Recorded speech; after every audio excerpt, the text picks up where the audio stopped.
নমস্কাৰ আকাশবাণী গুৱাহাটীৰ পুৱাৰ আঞ্চলিক বাতৰি পঢ়িছো পুলক গগৈয়ে এতিয়াৰ প্ৰধান বাতৰিসমূহ হ'ল দেশত কোভিডৰ বৰ্ধিত সংক্ৰমণৰ পৰিপ্ৰেক্ষিতত জিলা পৰ্যায়ত স্বাস্থ্য সেৱাৰ পৰ্যাপ্ত আন্তঃগাঁথনি নিশ্চিতকৰণত প্ৰধানমন্ত্ৰী নৰেন্দ্ৰ মোদীৰ গুৰুত্ব দেশৰ অন্যান্য অংশৰ লগতে অসমতো আজিৰে পৰা স্বাস্থ্যকৰ্মী ফ্ৰণ্টলাইন কৰ্মী আৰু অন্য ৰোগত আক্ৰান্ত ৬০ বা ইয়াৰ ঊৰ্ধৰ লোকসকলক কোভিডৰ সুৰক্ষা সূচক তথা সতৰ্কতামূলক পালি প্ৰদান গৰ্ভৱতী মহিলা আৰু দিব্যাংগ কৰ্মচাৰীসকলক কাৰ্যালয়ত উপস্থিত থকাৰ পৰা ৰেহাই চলিত বছৰৰ ভিতৰতে ব্ৰহ্মপুত্ৰৰ মাজেৰে পাণ্ডুৰ পৰা হালদিয়া আৰু বাৰাণসীলৈ মালবাহী জাহাজৰ চলাচল আৰম্ভ হ'ব বুলি কেন্দ্ৰীয় মন্ত্ৰী সৰ্বানন্দ সোণোৱালৰ প্ৰকাশ আৰু অসম গ্ৰন্থমেলাৰ সামৰণি ৫ কোটিৰো অধিক টকাৰ গ্ৰন্থ বিক্ৰী এতিয়া হনক বিতং বাতৰি প্ৰধানমন্ত্ৰী নৰেন্দ্ৰ মোদীয়ে জিলা পৰ্যায়ত স্বাস্থ্য সেৱাৰ পৰ্যাপ্ত আন্তঃগাঁথনি নিশ্চিতকৰণত গুৰুত্ব আৰোপ কৰিছে কালি প্ৰধানমন্ত্ৰীৰ অধ্যক্ষতাত দেশৰ কোভিড পৰিস্থিতিৰ পৰ্যালোচনা কৰিবলৈ অনুষ্ঠিত এখন উচ্চ পৰ্যায়ৰ বৈঠকত দেশৰ স্বাস্থ্য খণ্ডৰ প্ৰস্তুতি তথা আন্তঃগাঁথনি প্ৰতিষেধক অভিযানৰ অগ্ৰগতি কোভিডৰ উৎপৰিৱৰ্তিত ৰূপ অমিক্ৰণৰ সংক্ৰমণ আৰু দেশত স্বাস্থ্য সেৱা ব্যৱস্থাৰ অগ্ৰগতি আদি বিষয়ৰ পৰ্যালোচনা কৰা হয় বৈঠকত প্ৰধানমন্ত্ৰীয়ে কোভিড-19 ব্যৱস্থাপনাৰ ক্ষেত্ৰত স্বাস্থ্য কৰ্মীসকলে অহৰ্নিশে সেৱা আগবঢ়াই থকাৰ বাবে তেওঁলোকৰ প্ৰতি কৃতজ্ঞতা প্ৰকাশ কৰাৰ লগতে স্বাস্থ্যকৰ্মী তথা আগশাৰীৰ কৰ্মীসকলৰ বাবে সতৰ্কতামূলক প্ৰতিষেধক অভিযান তৎপৰতাৰে অব্যাহত ৰাখিবলৈ পৰামৰ্শ দিয়ে প্ৰধানমন্ত্ৰী শ্ৰী মোদীয়ে উচ্চ হাৰত কোভিড-19ৰ সংক্ৰমণ হোৱা ৰাজ্যসমূহলৈ কাৰিকৰী সহযোগিতা আগবঢ়াবলৈ নিৰ্দেশ দিয়ে এনে অঞ্চলসমূহত ব্যাপক নিয়ন্ত্ৰণ আৰু সক্ৰিয় নিৰীক্ষণ অব্যাহত ৰাখিবলৈ নিৰ্দেশ দিয়ে শ্ৰী মোদীয়ে মজলীয়া বা লক্ষণবিহীন ৰোগীৰ বাবে গৃহ আছুতীয়াকৰণ ব্যৱস্থাৰ কাৰ্যকৰী ৰূপায়ণ তথা কোভিড সম্পৰ্কীয় তথ্যসমূহ জনসাধাৰণৰ মাজত প্ৰচাৰ নিশ্চিত কৰিবলৈ পৰামৰ্শ দিয়ে তেওঁ লগতে কোভিড চিকিৎসাৰ সমান্তৰালভাৱে অন্যান্য ৰোগৰ চিকিৎসা তথা সেৱা অব্যাহত ৰখাটো গুৰুত্ব আৰোপ কৰে দেশৰ অন্যান্য অংশৰ লগতে অসমতো আজিৰে পৰা স্বাস্থ্যকৰ্মী ফ্ৰণ্টলাইন কৰ্মী আৰু অন্য ৰোগত আক্ৰান্ত ৬০ বা ইয়াৰ ঊৰ্ধৰ লোকসকলক কোভিডৰ সুৰক্ষা সূচক তথা সতৰ্কতামূলক পালি প্ৰদান কৰা হ'ব স্বাস্থ্যমন্ত্ৰী কেশৱ মহন্তই আজি দিনৰ ১১ বজাত এই প্ৰতিষেধক প্ৰদান কাৰ্যসূচী যোৰহাট চিকিৎসা মহাবিদ্যালয়ত আনুষ্ঠানিকভাৱে আৰম্ভ কৰিব আনহাতে গুৱাহাটী চিকিৎসা মহাবিদ্যালয়ৰ চিকিৎসক আৰু স্বাস্থ্যকৰ্মীসকলক আজি দিনৰ ১০ বজাৰ পৰা সতৰ্কতামূলক পালি প্ৰদানৰ ব্যৱস্থা কৰা হৈছে উল্লেখযোগ্য যে কোভিডৰ দুয়োপালি প্ৰতিষেধক গ্ৰহণ কৰা স্বাস্থ্যকৰ্মী আৰু ফ্ৰণ্টলাইন কৰ্মীসকলে এই পালি প্ৰতিষেধক গ্ৰহণ কৰিব পাৰিব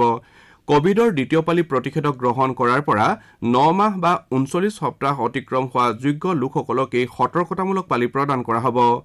অন্য ৰোগত আক্ৰান্ত ৬০ বছৰ বা ইয়াৰ ঊৰ্ধৰ লোকসকলক চিকিৎসকৰ পৰামৰ্শ মৰ্মেহে সতৰ্কতামূলক পালি প্ৰদান কৰা হ'ব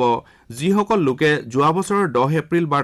তাৰ আগেয়ে দ্বিতীয় পালিৰ প্ৰতিষেধক গ্ৰহণ কৰিছিল তেওঁলোক আজিৰ পৰা প্ৰতিষেধক গ্ৰহণ কৰিবলৈ যোগ্য বিবেচিত হ'ব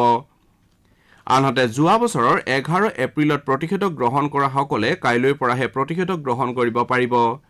কোভিড পজিটিভ হৈ আৰোগ্য হোৱা লোকসকলে আৰোগ্য লাভৰ পৰা ৩ মাহ অতিক্ৰম কৰিলেহে প্ৰতিষেধক ল'ব পাৰিব চৰকাৰী প্ৰতিষেধক পালি প্ৰদান কেন্দ্ৰসমূহত সকলো আয়ৰ লোকক এই প্ৰতিষেধক বিনামূলীয়াকৈ প্ৰদান কৰা হ'ব অৱশ্যে ধন পৰিশোধৰ সামৰ্থ্য থকাসকলে ব্যক্তিগত চিকিৎসালয়তো প্ৰতিষেধক গ্ৰহণ কৰিব পাৰিব এই সতৰ্কতামূলক পালিত পূৰ্বে লোৱা প্ৰতিষেধককে অৰ্থাৎ কোভাক্সিন বা কোভিচিল্ড নিৰ্দিষ্ট প্ৰতিষেধকহে প্ৰদান কৰা হ'ব প্ৰতিষেধক গ্ৰহণ কৰিবলৈ আহোঁতে দ্বিতীয় পালি প্ৰতিষেধক গ্ৰহণৰ প্ৰমাণপত্ৰ লগত লৈ আহিব লাগিব উল্লেখযোগ্য যে যোগ্য লোকসকলে আগতীয়াকৈ সময়লৈ অথবা পোনে পোনে কোভিড প্ৰতিষেধক প্ৰদান কেন্দ্ৰলৈ গৈ বুষ্টাৰ ড'জ গ্ৰহণ কৰিব পাৰিব বুষ্টাৰ ড'জৰ বাবে অনলাইন যোগে এপইণ্টমেণ্ট লোৱাৰ প্ৰক্ৰিয়া কালি আৰম্ভ হৈছে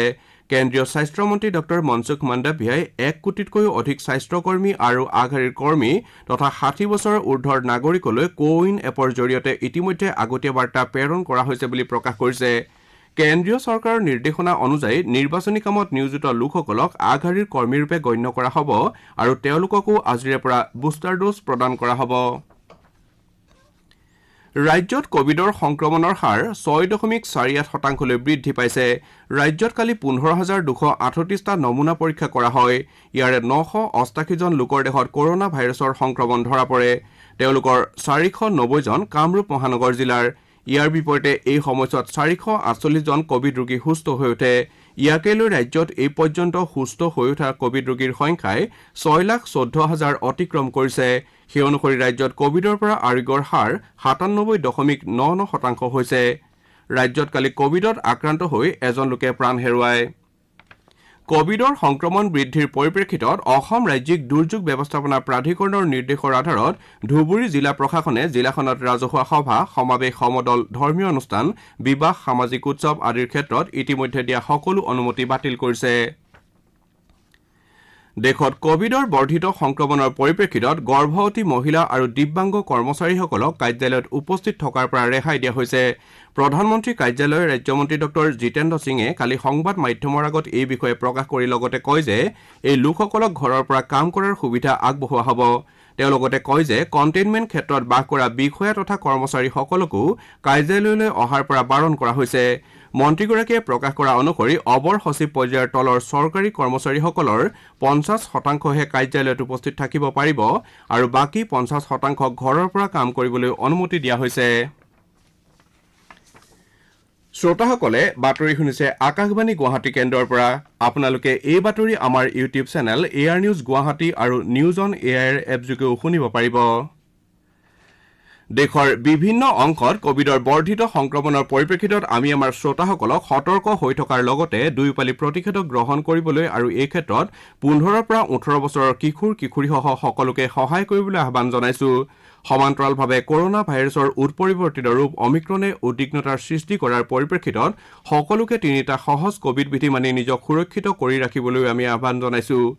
মাস্ক পৰিধান কৰক 2 গজ দূৰত্ব বৰ্তাই ৰাখক আৰু হাত আৰু মুখৰ পৰিষ্কাৰ পৰিচ্ছন্নতাত গুৰুত্ব দিয়ক কোভিড সংক্ৰান্তীয় যিকোনো তথ্য আৰু পৰামৰ্শৰ বাবে আপোনালোকে ৰাষ্ট্ৰীয় হেল্পলাইন নম্বৰ 0112397846 অথবা 1075 আৰু ৰাজ্যিক হেল্পলাইন নম্বৰ 104ত ফোন কৰিব পাৰিব কেন্দ্ৰীয় বন্দৰ জাহাজ আৰু জলপথ মন্ত্ৰী সৰ্বানন্দ সোণোৱালে চলিত বছৰৰ ভিতৰত ব্ৰহ্মপুত্ৰ নদীয়েদি পাণ্ডুৰ পৰা হালদিয়া আৰু বাৰাণসীলৈ মালবাহী জাহাজৰ চলাচল আৰম্ভ হ'ব বুলি প্ৰকাশ কৰিছে কালি গুৱাহাটীত সাংবাদিকৰ সৈতে হোৱা মত বিনিময়ত শ্ৰী সোণোৱালে দেশৰ আভ্যন্তৰীণ জলপথ উন্নয়নত কেন্দ্ৰই গুৰুত্ব আৰোপ কৰা বুলি প্ৰকাশ কৰে অনুষ্ঠানত কেন্দ্ৰীয় মন্ত্ৰী সোণোৱালে কয় যে গংগা আৰু ব্ৰহ্মপুত্ৰ নদীত অত্যাধুনিক জাহাজ চলাচলৰ ব্যৱস্থা কৰি জলপথ সুচল কৰা হৈছে ইয়াৰ বাবে ব্ৰহ্মপুত্ৰৰ খনন আৰম্ভ কৰা হৈছে বুলিও মন্ত্ৰীগৰাকীয়ে প্ৰকাশ কৰে তেওঁ কয় যে ব্ৰহ্মপুত্ৰৰ খনন আৰু মালবাহী জাহাজৰ চলাচলে প্ৰধানমন্ত্ৰী নৰেন্দ্ৰ মোদীৰ আত্মনিৰ্ভৰ ভাৰতক নতুন মাত্ৰা প্ৰদান কৰি দেশৰ অৰ্থনৈতিক সমৃদ্ধি পুনৰুজ্জীৱিত কৰাৰ ক্ষেত্ৰত উত্তৰ পূৰ্বাঞ্চলে এটা গুৰুত্বপূৰ্ণ ভূমিকা পালন কৰিব সেয়েহে চৰকাৰৰ জলমাৰ্গ বিকাশ প্ৰকল্পই নদীসমূহক এটা কাৰ্যকৰী আৰু বহনক্ষম অৰ্থনৈতিক উন্নয়নৰ মাধ্যম হিচাপে গঢ়ি তুলি এটা অনুকূল আৰু সামগ্ৰিক বিকাশ নিশ্চিত কৰাৰ বাবে কাম কৰি আছে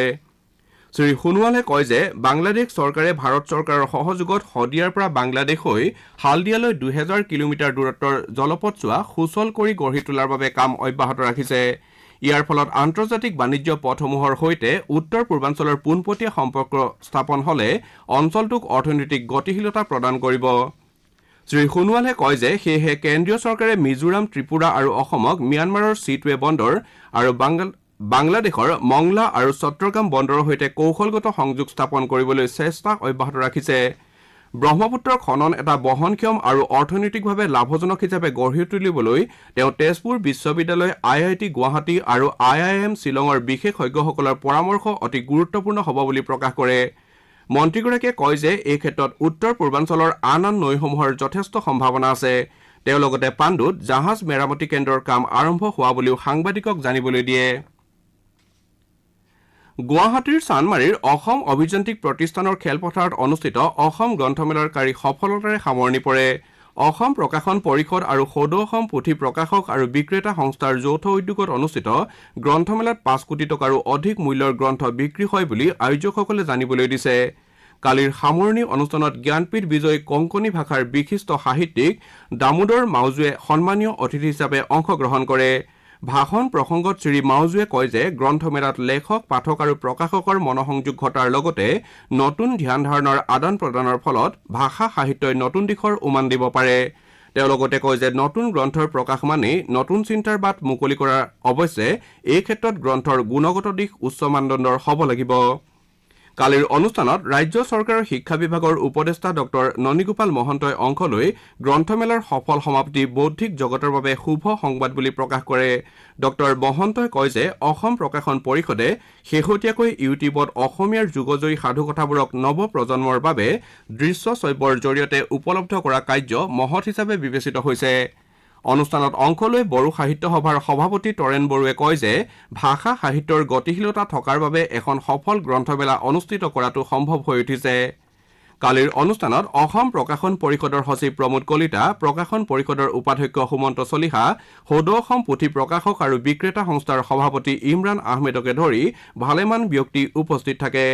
সাংস্কৃতিক কৰ্মী গৰিমা শইকীয়া গাৰ্গে উদ্বোধন কৰা গ্ৰন্থমেলাৰ অন্তিম দিনৰ সাংস্কৃতিক সন্ধিয়াত ৰাজ্যৰ বিশিষ্ট অভিনেত্ৰী মলয়া গোস্বামী সন্মানীয় অতিথি হিচাপে উপস্থিত থাকে।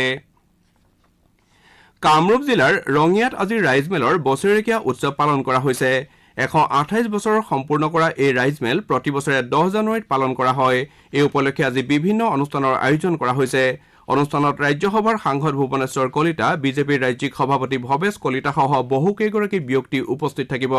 উল্লেখযোগ্য যে ইংৰাজ ঔপনিৱেশিক চৰকাৰে মাটিৰ খাজনা বৃদ্ধি কৰাৰ প্ৰতিবাদত ৰঙিয়াৰ কৃষক ৰাইজে 1894 চনত প্ৰথমবাৰ ৰাইজমেলৰ আয়োজন কৰিছিল। বাক্সা জিলাৰ শালবাৰী মহকুমাত মানাহ আঞ্চলিক শাখাৰ উদ্যোগত দুদিনীয়া কাৰ্যসূচীৰে অনুষ্ঠিত শ্ৰীমন্ত শংকৰদেৱ সংঘৰ বৰপেটা জিলা শাখাৰ 38 সংখ্যক বাৰ্ষিক অধিৱেশনৰ কালি সামৰণি পৰে। এই উপলক্ষে কালি নাম প্ৰসংগ, প্ৰাতঃ প্ৰসংগ, ভাগৱত শোভাযাত্ৰা, ধৰ্মালোচনী সভা আদি অনুষ্ঠিত কৰা হয়। নগাঁও চহৰৰ ফৌজদাৰী পট্টিৰ নিবাসী ৰাজ্য চৰকাৰৰ তথ্য আৰু জনসংযোগ বিভাগৰ অৱসৰপ্ৰাপ্ত সঞ্চালক কবিন বৰাৰ যোৱা নিশা গুৱাহাটীৰ চিকিৎসা মহাবিদ্যালয়ত চিকিৎসালয়ত দেহাৱসান হয়। মৃত্যুৰ সময়ত তেওঁৰ বয়স আছিল 82 বছৰ। বৰাৰ মৃত্যুত স্বাস্থ্যমন্ত্ৰী কেশৱ মহন্ত, স্থানীয় বিধায়ক ৰূপক শৰ্মাকে ধৰি বিভিন্ন ব্যক্তি আৰু অনুষ্ঠান প্ৰতিষ্ঠানে শোক প্ৰকাশ কৰিছে। এতিয়া শুনক আজি গুৱাহাটীৰ পৰা প্ৰকাশিত দৈনিক বাতৰি কাকতসমূহৰ প্ৰথম পৃষ্ঠাত বাতৰিৰ চমু অৱলোকন পৰিস্মিতা দিহিঙীয়াৰ পৰা। জলপথ উন্নয়নৰ বাবে 1200 কোটিৰ প্ৰকল্প, ৰাজ্যত ব্যাপক হাৰত কোভিডৰ সংক্ৰমণ, ৰাজ্যৰ বহুকেইটা ৰাজহুৱা প্ৰতিষ্ঠানৰ লাভ লোকচান সন্দৰ্ভত কেগৰ প্ৰতিবেদন আদি বিভিন্ন বিষয়ৰ বাতৰিক আজি গুৱাহাটীৰ পৰা প্ৰকাশিত কাকতসমূহৰ প্ৰথম পৃষ্ঠাত স্থান দিয়া হৈছে। কেন্দ্ৰীয় জাহাজ পৰিবহণ মন্ত্ৰালয়ে ব্ৰহ্মপুত্ৰ আৰু বৰাক নদীক কেন্দ্ৰ কৰি প্ৰায় 1200 কোটি টকাৰ উন্নয়ন প্ৰকল্প ৰূপায়ণ কৰিব বুলি কেন্দ্ৰীয় মন্ত্ৰী সৰ্বানন্দ সোণোৱালে প্ৰকাশ কৰাৰ বাতৰিটো দৈনিক অসম কাকতে মুখ্য বাতৰি হিচাপে প্ৰকাশ কৰিছে। বাতৰিটো দৈনিক অগ্ৰদূত, অসমীয়া খবৰ, অসমীয়া প্ৰতিদিনকে ধৰি আজি প্ৰকাশিত প্ৰায় আটাইকেইখন কাকতে প্ৰথম পৃষ্ঠাত স্থান দিছে। দুলীয়াজানত শেহতীয়াকৈ অনুষ্ঠিত আৰক্ষী অধীক্ষকৰ সন্মিলনৰ পিছতে বহুকেইজন শীৰ্ষ আৰক্ষী প্ৰশাসনিক বিষয়া কোভিডত আক্ৰান্ত হোৱাৰ বাতৰিটোক আমাৰ অসম কাকতে প্ৰথম পৃষ্ঠাত মুখ্য বাতৰি হিচাপে প্ৰকাশ কৰিছে। নিয়মীয়া বাৰ্তা কাকতে অসম কৃষি বিশ্ববিদ্যালয়ৰ ছাত্ৰী নিবাসৰ বহুসংখ্যক ছাত্ৰী কোভিডত আক্ৰান্ত হোৱাৰ পৰিপ্ৰেক্ষিতত অহা 20 জানুৱাৰীলৈ কৃষি বিশ্ববিদ্যালয়ৰ পাঠদান বন্ধ হোৱাৰ বাতৰিটো প্ৰথম পৃষ্ঠাত গুৰুত্ব সহকাৰে প্ৰকাশ কৰিছে। আনহাতে ৰাজ্যত আজিৰে পৰা কোভিডৰ বুষ্টাৰ ড'জ প্ৰদানৰ বাতৰিটো দি আছাম ট্ৰিবিউন আৰু দ্য চেণ্টিনেল কাকতে মুখ্য বাতৰিৰ স্থান দিছে। দৈনিক জনমভূমি কাকতে ৰাজ্যৰ 24টা ৰাজহুৱা খণ্ডৰ প্ৰতিষ্ঠান বৃহৎ লোকচানৰ সন্মুখীন হোৱা বুলি দেশৰ মহা হিচাপ পৰীক্ষকৰ প্ৰতিবেদনত প্ৰকাশ কৰাৰ বাতৰিটোক মুখ্য বাতৰিৰ স্থান দিছে। এয়া আছিল আজি গুৱাহাটীৰ পৰা প্ৰকাশিত বাতৰি কাকতসমূহৰ প্ৰথম পৃষ্ঠাৰ বাতৰিৰ চমু অৱলোকন।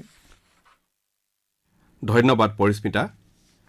ৰাজ্য চৰকাৰৰ পঞ্চায়ত আৰু গ্ৰামোন্নয়ন, জনস্বাস্থ্য, কাৰিকৰী আৰু সাধাৰণ প্ৰশাসন বিভাগৰ বিভিন্ন পদত নিৰ্বাচিত প্ৰাৰ্থীক কাইলৈ শ্ৰীমন্ত শংকৰদেৱ আন্তৰ্জাতিক প্ৰেক্ষাগৃহত আয়োজিত এটা অনুষ্ঠানত নিযুক্তি পত্ৰ প্ৰদান কৰা হ'ব।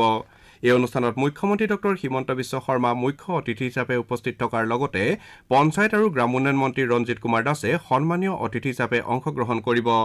বাতৰি শেষ কৰাৰ পূৰ্বে প্ৰধান বাতৰিকেইটা আকৌ এবাৰ পঢ়ি দিছো। দেশত কভিডৰ বৰ্ধিত সংক্ৰমণৰ পৰিপ্ৰেক্ষিতত জিলা পৰ্যায়ত স্বাস্থ্যসেৱাৰ পৰ্যাপ্ত আন্তঃগাঁথনি নিশ্চিতকৰণত প্ৰধানমন্ত্ৰী নৰেন্দ্ৰ মোদীৰ গুৰুত্ব। দেশৰ অন্যান্য অংশৰ লগতে অসমতো আজিৰে পৰা স্বাস্থ্যকৰ্মী, ফ্ৰণ্টলাইন কৰ্মী আৰু অন্য ৰোগত আক্ৰান্ত 60 বা ইয়াৰ ঊৰ্ধৰ লোকসকলক কভিডৰ সুৰক্ষা সূচক তথা সতৰ্কতামূলক পালি প্ৰদান। গৰ্ভৱতী মহিলা আৰু দিব্যাংগ কৰ্মচাৰীসকলক কাৰ্যালয়ত উপস্থিত থকাৰ পৰা ৰেহাই। চলিত বছৰৰ ভিতৰতে ব্ৰহ্মপুত্ৰৰ মাজেৰে পাণ্ডুৰ পৰা হালদিয়া আৰু বাৰাণসীলৈ মালবাহী জাহাজৰ চলাচল আৰম্ভ হ'ব বুলি কেন্দ্ৰীয় মন্ত্ৰী সৰ্বানন্দ সোণোৱালৰ প্ৰকাশ। আৰু অসম গ্ৰন্থমেলাৰ সামৰণি, 5 কোটিৰো অধিক টকাৰ গ্ৰন্থ বিক্ৰী। আমাৰ পুৱাৰ আঞ্চলিক বাতৰি ইমানতে শেষ হ'ল।